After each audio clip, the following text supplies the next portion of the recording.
nerdy and educated. Project Gaming was created on December 13th, 2020 by the Roblox group Subpar, where you fight on various stages like the heights, a counter, and even a wide raccoon named Wide. This game allows you to play as 4 characters, being Ozzy the Brawler, Tempest the Sword Fighter, Battleboarder from the Roblox game Battleboards, and Gearmaster, the Creature. So, is Project Gaming any good?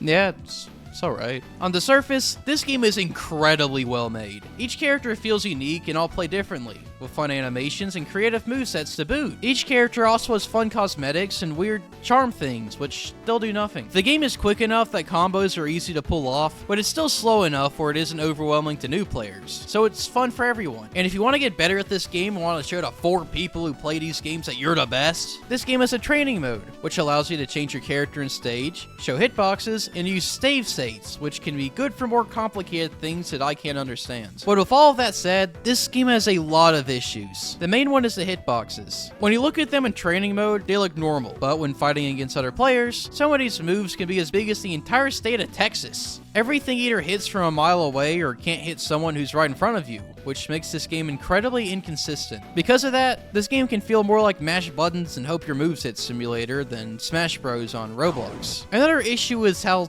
strange the blast zones are. If you don't know, the blast zones are far edges of each stage where if you touch them, you explode. This game has some wacky blast zones, as you just can't KO anyone off the top. This kinda makes every strong attack that sends someone up useless, as using it will never knock out the other guy. You also can't go off stage at all, as if you want to do something as outrageous as edge guarding, be prepared to have a nice meet and greet with the blast zone. The online in this game is also an entirely different issue. If you or your opponent is over 100 ping, the frame rate drops, and it makes the hitboxes more wacky than they usually are. It feels like trying to play Smash Bros in 2 different dimensions, which I would not recommend.